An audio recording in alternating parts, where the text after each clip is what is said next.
Hello friends, welcome back to the channel. In this video, we will be continuing our discussion on critical reasoning questions for CAT and other management exams. If you are watching this channel for the first time, I would strongly suggest that you watch the previous two videos on critical reasoning that are available in the playlist, and then only you start watching this channel because this video rather because all the basic concepts on critical reasoning were discussed in the first two videos. So you need to watch those videos first and then come to this video. Otherwise, maybe you will have some problems in understanding the or distinguishing why a particular answer is wrong, correct, and another one is wrong. So without wasting much time, we will go to the question straight away.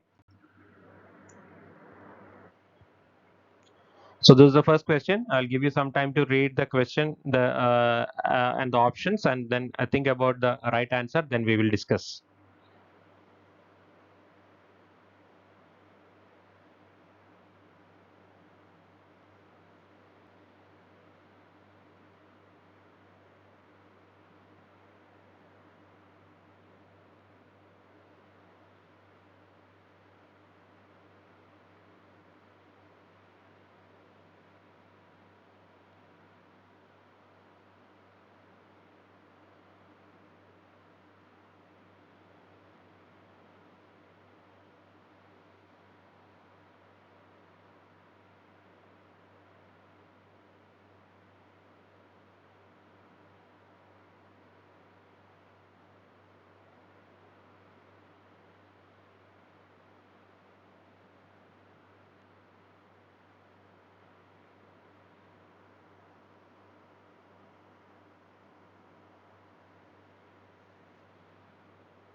All right. So before going to the discussion, first we will talk about some important vocabulary which you might be having difficulty in.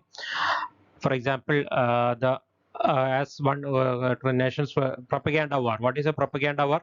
Propaganda means when you spread some information which is aimed at popularizing a particular idea, that is called a propaganda. So propaganda war means when you are engaged in some kind of a war of propaganda against another person is called a propaganda war. Or when you want to popularize your ideas or whatever you think in a vast manner by going for a long term or extensive publicity to your ideas, that is called a propaganda. And propagandas are mostly based on falsehoods or not truths or something that are purely lies. So lies are being propagated, that is called a propaganda war. Foe means enemy.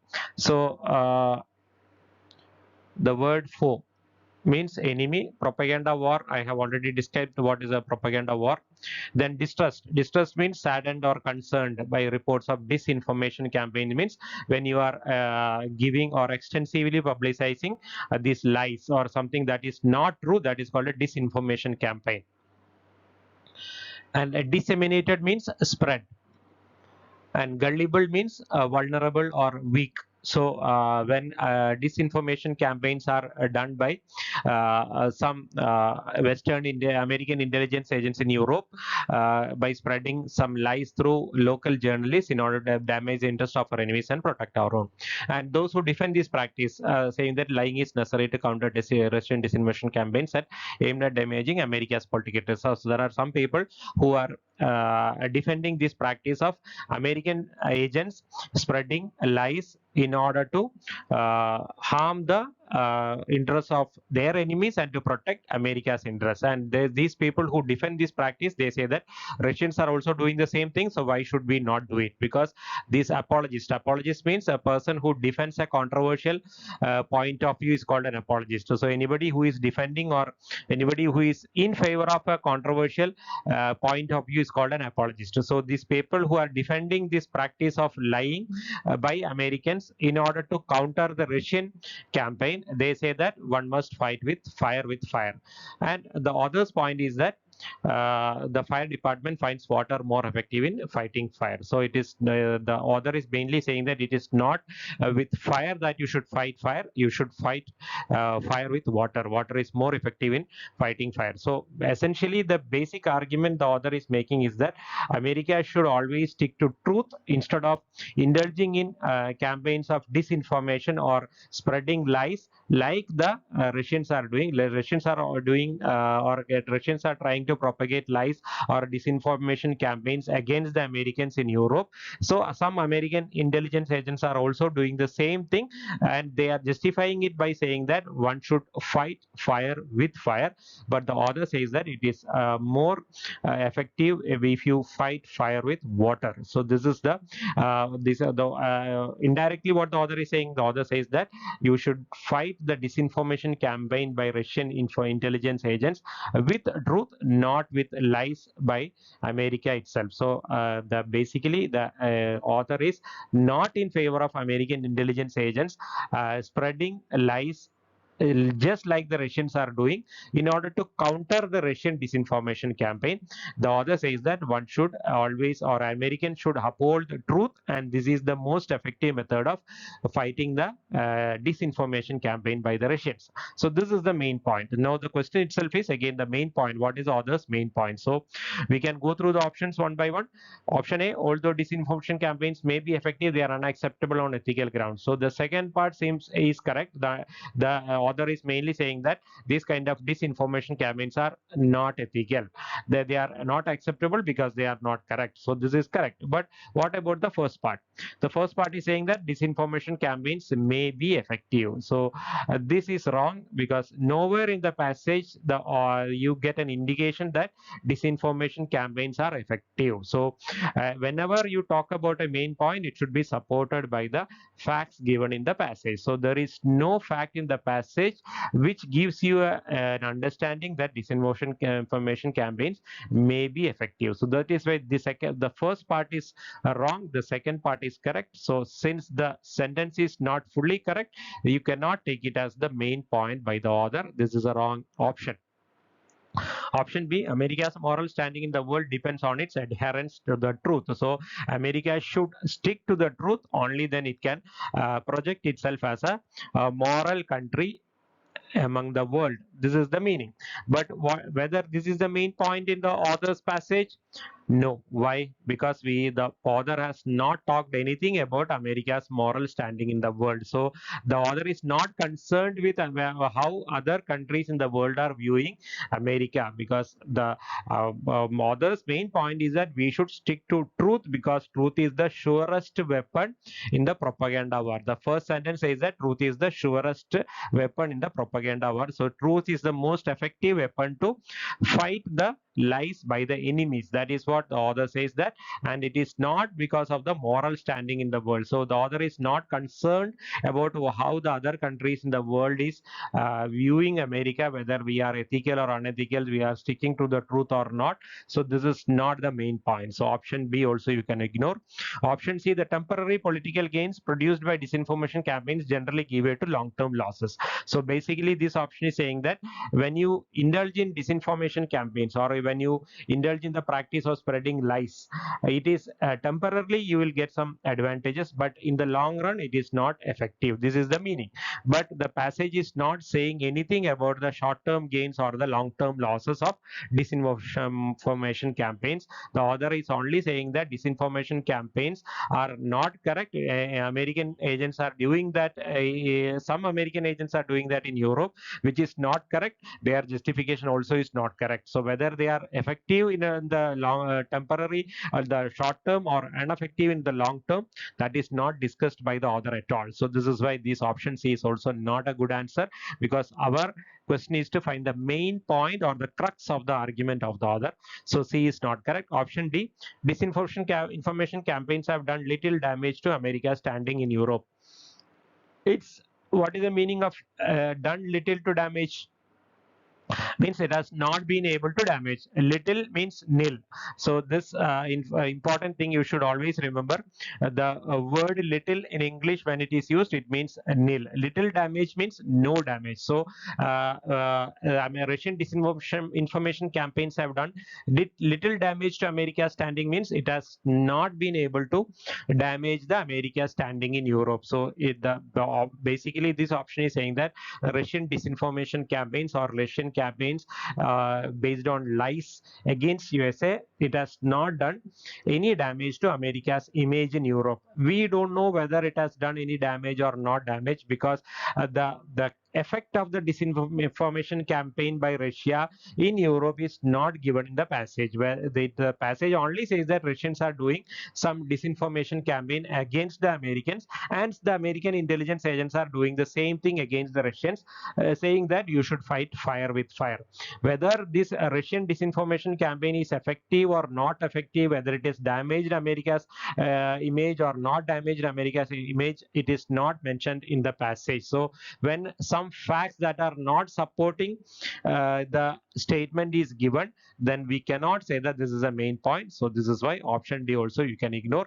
Then comes option E. Option E says that disinformation campaigns do not effectively serve the political interests of the United States. This is a correct argument of the author, because the author says that the American intelligence agents are engaging in disinformation campaigns to damage the interest of enemies and protecting America's interests. So the author says that some American agents in Europe are indulging in disinformation campaigns to protect our interest, but this is not the way to protect our interest, because you cannot fight fire with fire. You should always fight fire with water, which is more effective. So he says that you should not be doing this. America's political interest should be protected with the help of truth.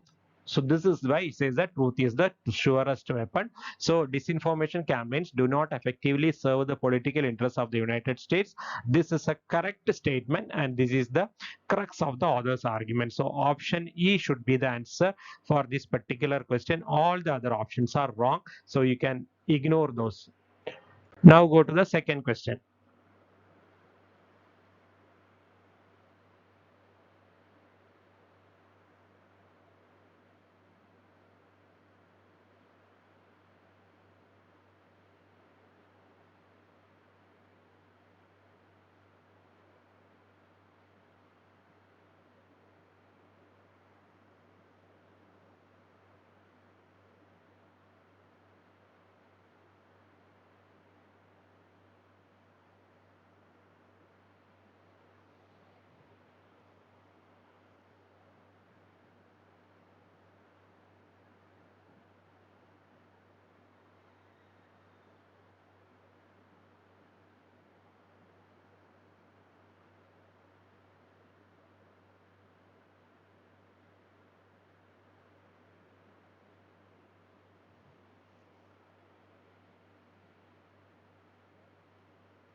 Okay, vocabulary first. What is a business syndicate? A business group, or a big business group is called a business syndicate. So out of town business syndicate means a business group which is not from this particular place called Gotham City. So it is this passage is saying that Daily Bugle is a newspaper that is owned by a group which is not from Gotham City. So they are not going to care about the people of Gotham City. That couldn't care less means they don't care at all. So the expression couldn't care less means they don't care at all. So here it says that you are the passage is basically arguing against people reading Daily Bugle, because the author says that Daily Bugle is owned by a group which is not from Gotham City. They don't bother about the people of Gotham City, whereas you should read the Daily Clarion, which is the real voice of the people of Gotham City. So this passage is basically arguing that people should read Daily Clarion. They should not be reading Daily Bugle. The reason is Daily Bugle is not bothered about the people of Gotham City, as it is owned by a group which is not from this place. So this is the argument. Now you have to find a statement that is directly refuting the argument raised in the advertisement. So refute means weaken or disprove. So you have to find a statement that weakens the argument in the advertisement. So what is the argument in the advertisement? The argument in the advertisement is you should read Daily Clarion because it is the only newspaper that is going to be interested in the people of Gotham City, whereas the Daily Bugle is owned by a group which is not from Gotham City, so they are not bothered about the people of Gotham City. This is the argument. So when you want to find a statement that weakens this argument, you have to find a statement that weakens the reason for the argument. We have already discussed that when you want to find a weakening statement, always think about the fact that supports the argument, then find a statement that weakens that fact. So what is the fact that supports the argument of the author? The fact that supports the argument is this one, because this newspaper is owned by a group which is not from Gotham City and they are not bothered about the people of Gotham City. So this is the a fact that supports the argument. So when you want to weaken this fact, you have to find something that weakens this part.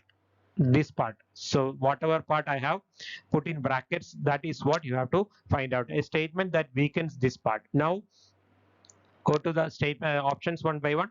Offer half of the advertising revenues of the Daily Clarion comes from firms whose headquarters are located outside Gotham City. So here we are talking about the advertisement revenue of Daily Clarion. So Daily Clarion, whether the advertisement revenues they are coming from within the Gotham City or outside the Gotham City, it is not going to weaken the conclusion that they are the people who are this newspaper will be interested in the people of Gotham City, whereas a Daily Bugle is not interested in the people of Gotham City. Advertising revenue is hardly a criterion, as a result of which you can say that whether the newspaper is interested or not interested, we cannot say for sure. So this is why you cannot be a weakening statement. Option B, Daily Bugle, Daily Clarion usually devotes more of its pages to out-of-town news than does the Daily Bugle. So here it says that Daily Clarion is devoting more pages to news from outside the town than Daily Bugle. Or in other words, you can say Daily Bugle is devoting more pages for the news concerning Gotham City. Daily Clarion is not devoting that many pages. So this is actually weakening the fact given in the brackets, because in the brackets we are saying that the Daily Bugle is not bothered about the people of Gotham City. If they are not bothered about the people of Gotham City, then why should they devote more news, more pages for local news than Daily Clarion? So this is why this is a statement that directly weakens the claim of the passage. So this could be your answer. Keep it in your mind as a possible option. So this you can ignore. This is a possible answer. Then option C, nearly 40% of the readers of the Daily Clarion reside outside the limits of Gotham City. Here it says that Daily Clarion, 40% of people are who are reading the newspaper are not from Gotham City. It may be true, but even then 60% of the readers or the higher percentage of the readers are people who are residing in Gotham City. So that is why the passage is arguing that it is the real voice of the people of Gotham City. So this option is again supporting the argument made by the author. It is not weakening the argument. So this is why it cannot be your answer. You can ignore it. Option D, the editor-in-chief and all the other members of the editorial staff of Daily Bugle have lived and worked in Gotham City for 10 years and more. So it says that the people at the Daily Bugle, most of the staff members are people who are living and working in Gotham City. Yes, maybe true. They are living and working in Gotham City for a long time. But that doesn't mean that they are interested or this newspaper will be interested in the people of Gotham City. The staff members are living, they are working in Gotham City. That is true, but that doesn't mean that the newspaper is actually featuring more of news items that concern Gotham City. You cannot say that. So that is why this option also is not going to weaken the argument given in the passage. So not your answer. Option E, the Daily Bugle has been published in Gotham City for a longer time than the Daily Clarion. So it says that Daily Bugle has been in publication for a long time than Daily Clarion. That also could be true. That means Daily Bugle is an older newspaper than a Daily Clarion. But even then, it doesn't mean that they are more concerned about the people of Gotham City. You have to find a statement that says that Daily Bugle is more concerned about the people of Gotham City, because the argument in the passage is that Daily Bugle is not bothered about the citizens of Gotham City. If you have an argument that clearly says that they are caring more about the people of Gotham City, that will definitely weaken the argument of the author. So this option again is not able to do that, whereas this option is clearly able to do that, because they are, when a newspaper is devoting more pages for the local news regarding Gotham City, it clearly means that they are caring for the people of Gotham City. So this is directly weakening whatever is the crux of the argument in the passage. So that is why option B is your answer, not the other options. They are all wrong. Option B will be the correct answer for this question. So again, the theory part you need to know. Whenever you want to find a weakening statement, you have to look at the fact that supports the statement. Then you have to find an option that weakens the fact. That is how you find a weakening statement. So that is where you get B as the answer. Now go to question number 3.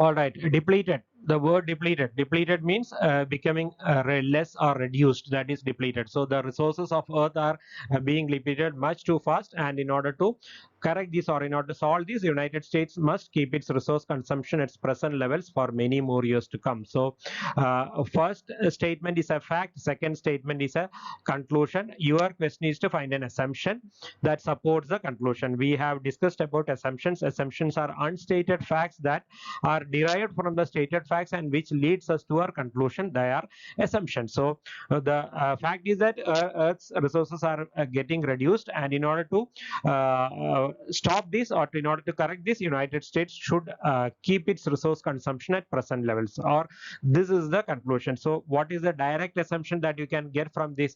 Without even looking at the options, you can get the assumption that United States is the country that is consuming the resources at the highest level. So that is why the author says that United States must keep its resource consumptions at present level. So from this, the direct assumption is United States is that country which consumes the maximum resources of the earth. That is why if you want to stop the reduction of the earth's resources, United States is the country that should stop consuming more.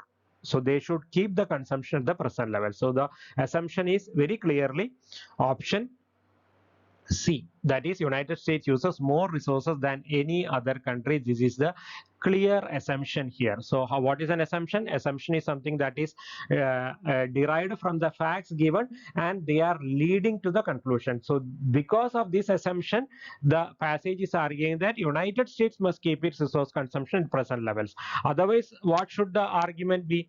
The argument should be all the countries on earth should reduce the consumption, or should try to keep the consumption at the present level. They should not increase their consumption. That should have been the argument. But in the passage, the argument is that America should keep its resource consumption at the present level. So why particularly America? The earth's resources are being depleted, but the passage is arguing that United States should keep its resource consumption at present level. So this argument automatically assumes that United States States is the country that is consuming the highest amount of the Earth's resources. So they should not consume more.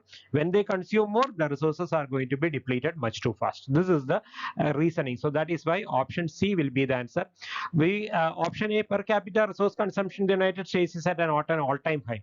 We cannot say whether per capita or per capita resource consumption means the resources that are consumed by a particular individual. That means total consumption divided by total population is per capita resource consumption. So per capita resource consumption, we cannot say whether it is in United States, because in order to understand per capita resource consumption, we should also know about the population of each and every country, because when you divide the total consumption divided by the total population, you get the per capita consumption. The passage is not giving us any facts regarding the total consumption by the countries or the total population of the countries. So by this, we cannot make an assumption regarding per capita consumption, because assumptions are always supported by the facts given. So this is why this is wrong. Then option B, other countries have agreed to hold their resource consumption at present levels. Just because other countries have, let us assume that this is true. Even if it is true, why United States should keep its resource consumption at present levels? Just because other countries, will it help in reducing the resource depletion? We cannot make any such conclusions. And one more thing is, there is no fact in the passage to support this assumption.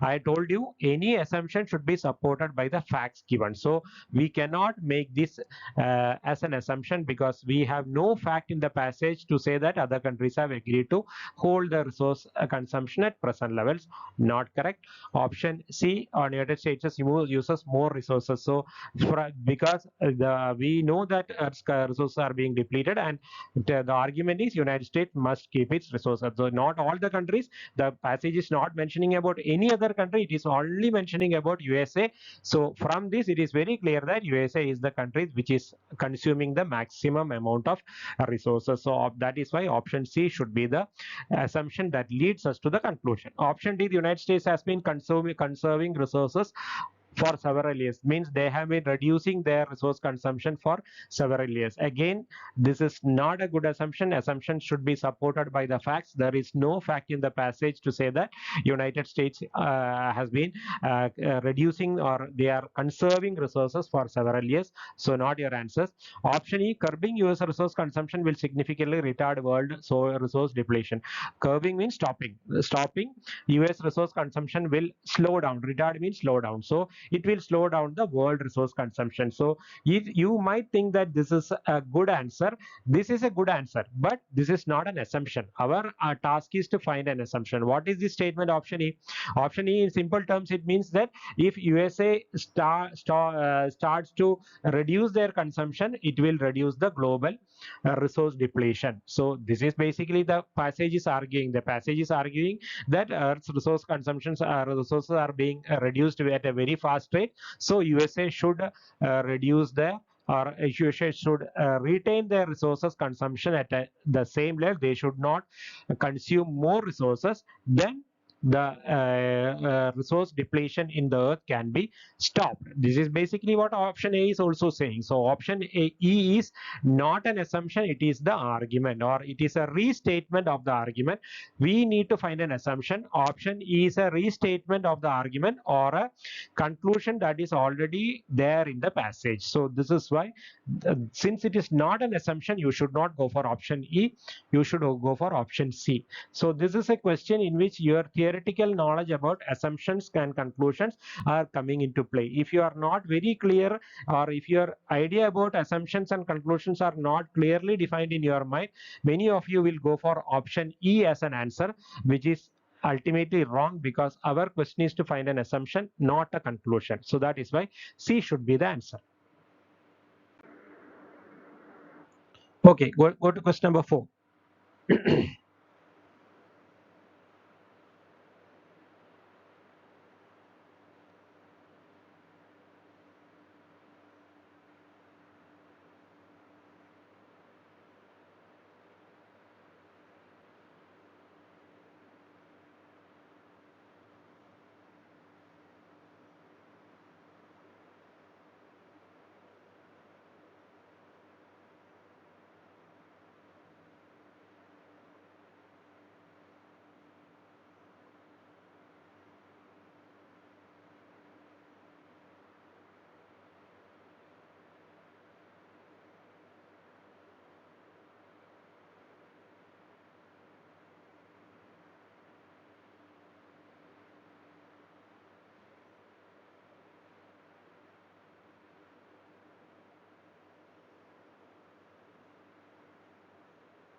vocabulary. So hull means structure.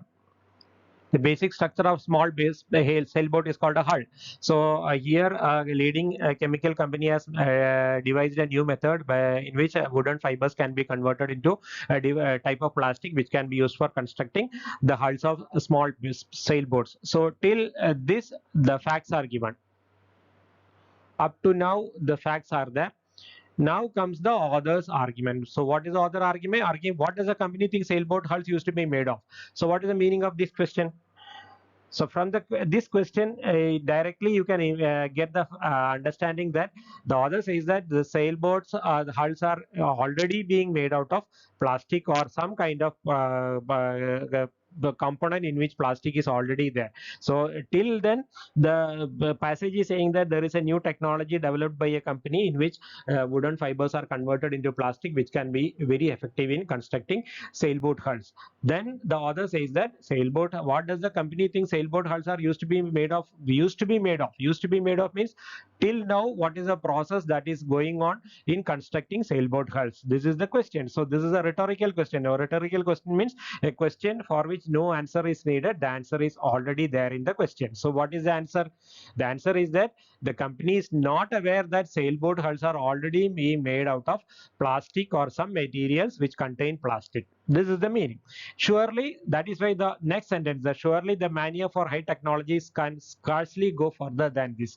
That means in their enthusiasm, mania means excessive enthusiasm or attraction. So in this, their excessive enthusiasm for developing high technology, the company has tried to go for an expensive alternative for a technology that is already there. So here the new technology is very, very expensive with an enormous research cost. So the company is foolishly trying to replace a technology that is already there with another expensive technology. This is why it is the mania or an excessive attraction for mania. It is becoming unbearable. It can scarcely go further than this. Means it is becoming a too excessive or unbearable. So that is why when you are thinking about high technology, you are becoming too much carried away with the concept of high technology, as a result of which you are not able to understand that there is already a very effective technology for making sailboat hulls. There is no need for a new technology which is coming at a very high cost. So this is the meaning. So in simple terms, the author is saying that the new technology is not at all required because the existing technology is very much effective. There is no need to replace the existing technology with a costly new technology. That is the meaning. So now you have to find a statement that weakens the author's argument or conclusion. So no, you have to find a statement that is weakening the author's argument, or you have to, in other words, you have to find a statement that highlights some advantages of the new technology vis-a-vis the old technology. Or the passage is basically arguing that the existing technology is very good. There is no need to replace it with a new technology which is going to be extremely costly. So this kind of mania for high technology is not at all good. This is the argument. Now, if you want to weaken the argument, you have to highlight certain advantages of the new technology over the existing technology. That will weaken the author's conclusion. So if you understand this, the answer will become very easy.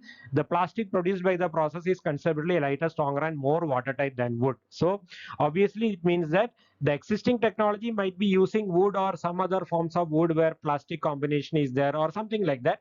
So this new technology is having more advantages than the existing technology. So the passage, the author is basically saying that the existing technology is good enough. There is no need for a costly alternative technology, whereas option A is saying that the new technology is having lot of benefits over the existing technology. So that is why this is a good option that weakens the author's argument. It could be your answer.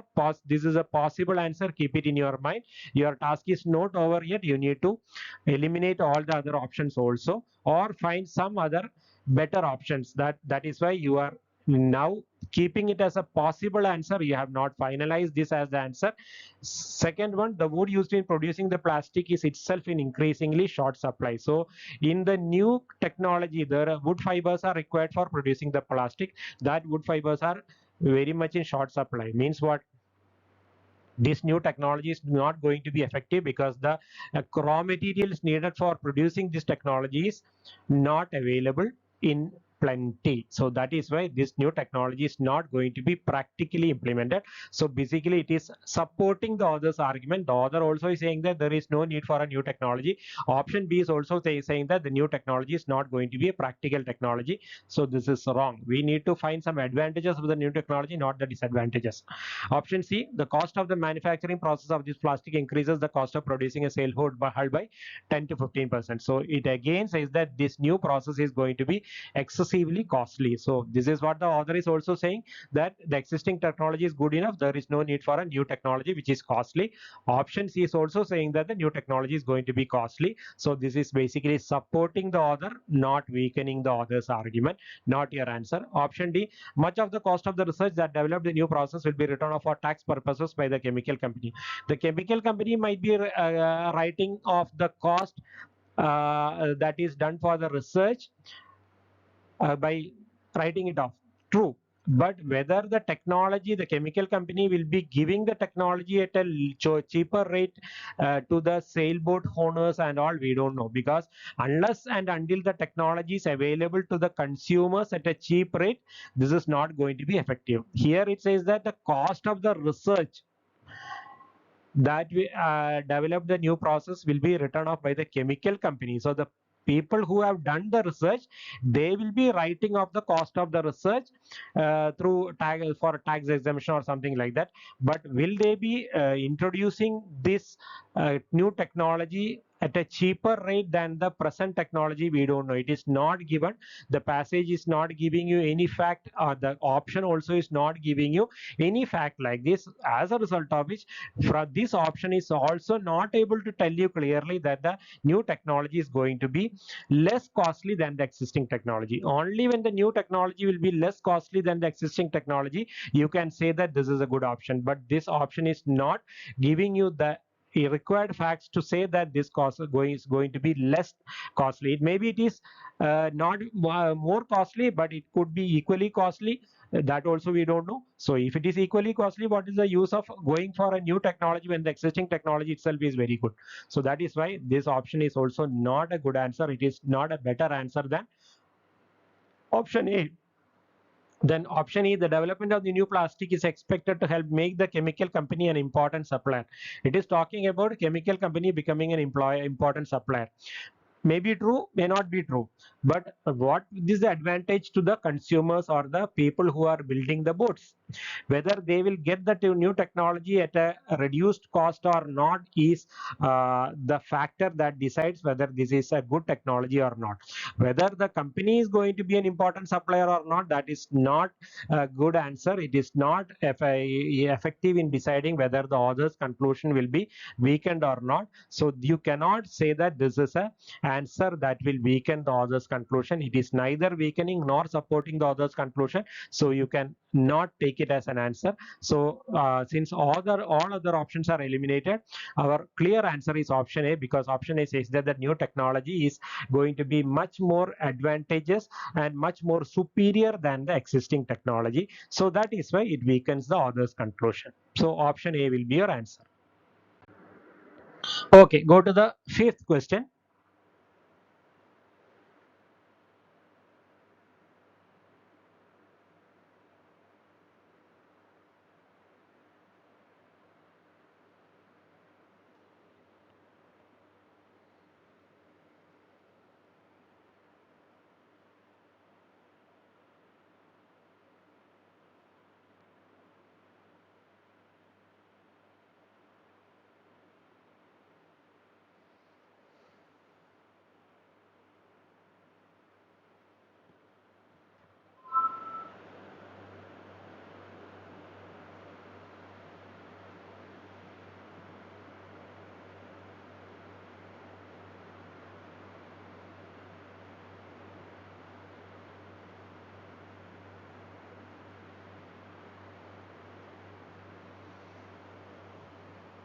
What is an excerpt? a small portion taken out of a letter is called an excerpt. So this is an excerpt of a letter sent by the chairman of a corporation to the stockholders. What is the chairman is saying? He says that there are a number of charges raised against me, some serious, some trivial. Trivial means silly or not very serious. And the individuals seeking to control the corporation for their own purposes have demanded my resignation. So people have demanded his resignation, and the people who have demanded his resignation, they have leveled some charges against him. Some are serious, some are not very serious, and they have leveled the charges because they want to control the corporation. Now, the chairman is saying that no court of law in any state has found me guilty of any criminal offense so whatsoever. In the American tradition, an individual is considered innocent until proven guilty. So he says that he has not been found guilty of any charges by any of the courts in any of the states, and as per American tradition, a person is presumed to be innocent until he is found guilty or until he is proven guilty. So I should be considered innocent. That is the argument. And further, the corporation's unbroken 6-year record of growth will show that he has conducted his official duties for the interest of the company and for the success of the corporation, and it indirectly benefited every stockholder. So here the chairman is arguing against the demand for resignation that is raised by some individuals, and he says that all the have not been found guilty of any of the charges by any court so far, and in the American tradition, a person should be considered innocent until he is proven guilty. So since I have not been proven guilty by any of the courts, I should be considered innocent. Another thing is that he has always worked for the interest of the company, as a result of which the company has grown in a continuous fashion for the 6 years, and it has benefited the stockholders also. So these are the things he is raising in his defense. Now, what is the inference you can get from the excerpt? Or inference is an understanding that you can get from the whatever facts are given. So if in order to get an inference, it should be supported by the facts given. So all the options would seem correct, but you have to carefully consider the facts as well as the statements, and then find out which is the best option that is supported by the facts given.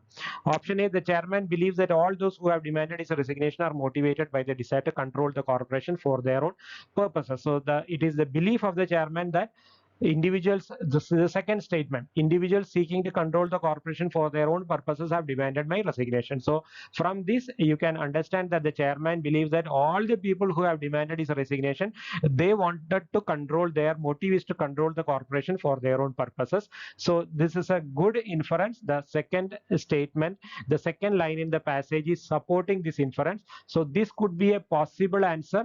Keep it in your mind. Option B: any misdeeds that the chairman may have committed were motivated by his desire to enhance the success of the corporation. This is not a good inference. It is connecting the offenses that are supposed to have been conducted by the chairman and the motive for the offenses. The statement says that the motive for the misdeeds or the crimes that he is supposed to have committed, that he did for the benefit of the corporation. This is not at all implied in the passage. The passage is saying that the chairman has been accused of many crimes. Nothing has been proven in the court of law so far. And another point, so I should be considered or he should be considered innocent. Second thing is, he has always worked for the welfare of the corporation, as a result of which the corporation has continuously grown. So you cannot connect these two facts and say that the misdeeds that the chairman might have committed, they are motivated by his desire to enhance the success of the corporation. This cannot be done because these are two different facts. One is the crimes that the chairman must have committed. Second is the the actions of the chairman for the success of the corporation. So the chairman is raising both the points to defend his post, not to say that these are two are connected. The chairman is not saying anything of that sort in the passage, so this is not a good inference. Option this: chairman is innocent of any criminal offense. So can you say that the chairman is completely innocent? The chairman himself is not claiming that he is not innocent. What he says there is that he has not been found guilty by any court court so far. So that means he may or may not be innocent. You cannot say that the chairman is innocent. The chairman himself is not claiming that he is innocent. He is saying that he has not been found guilty of any of the offenses so far by any of the courts. So that is why he should be considered innocent. So he says that you should be considered innocent. You cannot say that the chairman is innocent, because the passage is not implying that the chairman is innocent of any of the crimes. He could be innocent, he may not be innocent. We cannot say for sure that the chairman is innocent. So this is not a good inference. Then option D, the corporation has expanded steadily over the past 6 years. So for the last line, the furthermore, as the corporation's unbroken 6-year record of growth will show, my conduct of official duties has helped in enhancing the success of the corporation. So this also seems correct, because the corporation has accelerated steadily over the past 6 years. The last sentence is supporting this inference. So this also could be your answer. Keep it in your mind. Option E, any legal proceedings against the chairman have resulted in his acquittal. What is the meaning of the word acquittal? Acquittal means when a court is finding somebody innocent of all the crimes charged against him, then the court will set him free. The court will release the person of all the crimes. So that process of releasing a accused person of all the crimes that are charged against him, that is called an acquittal. So here it says that the chairman, whatever cases were there against the chairman, they were all been found, in all those cases he has been found innocent. That is the meaning. So here this is a tricky statement. You go through the paragraph once again.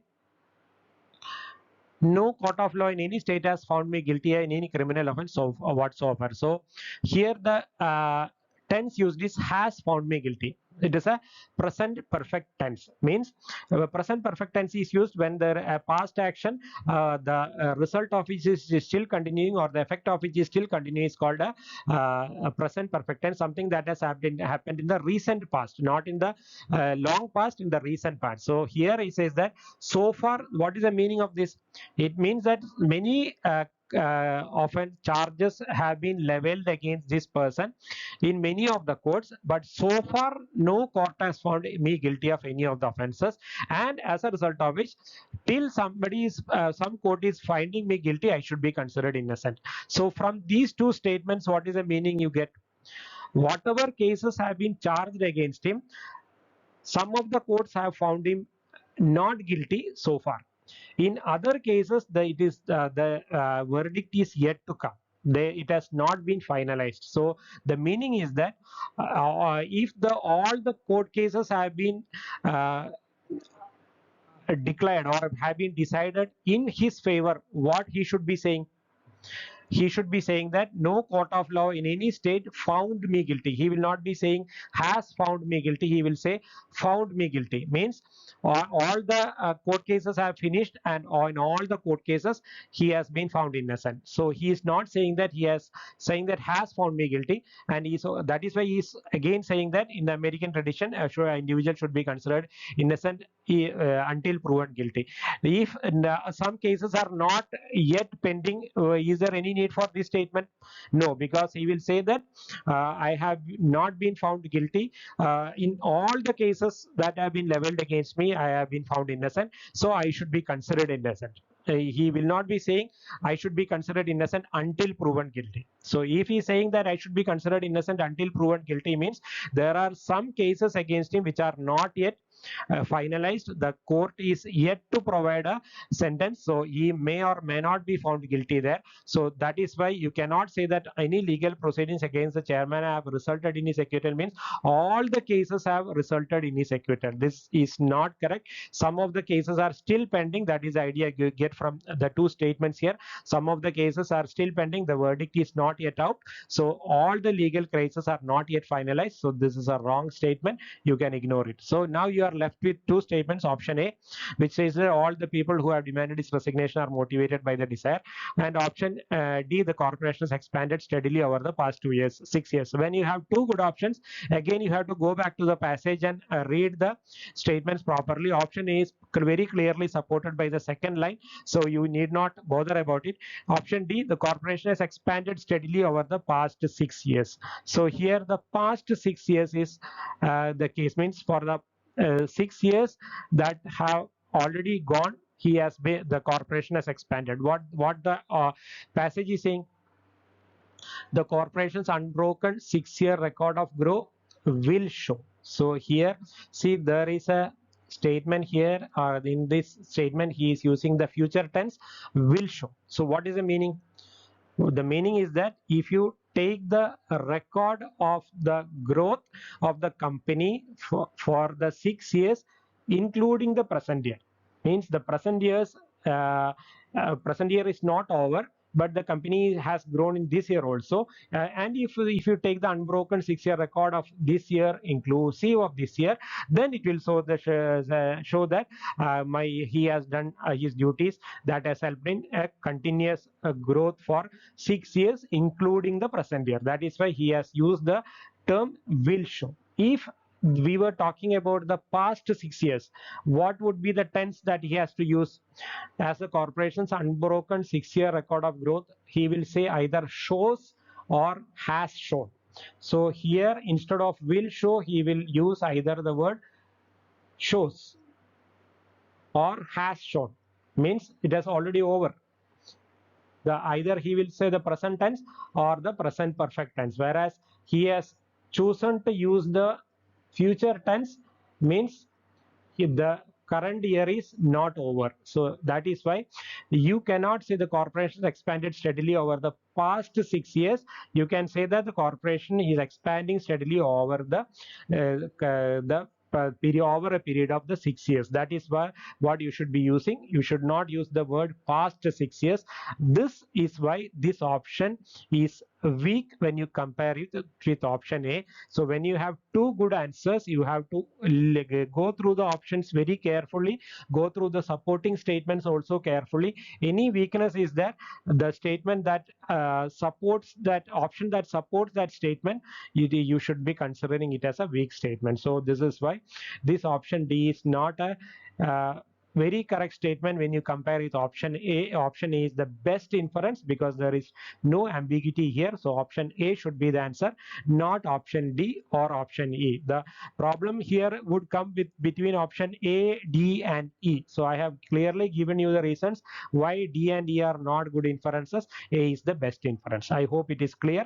So this is how you have to go through the statements as well as the options very, very carefully to reach the answers. This is not easy. Over a period of time, you will get the hang of it and you will be able to spot the answer without a problem. I hope you have enjoyed the video, found it useful. If you have found it useful, kindly share it with your friends and subscribe to the channel and watch the future videos as well. Thank you and bye-bye.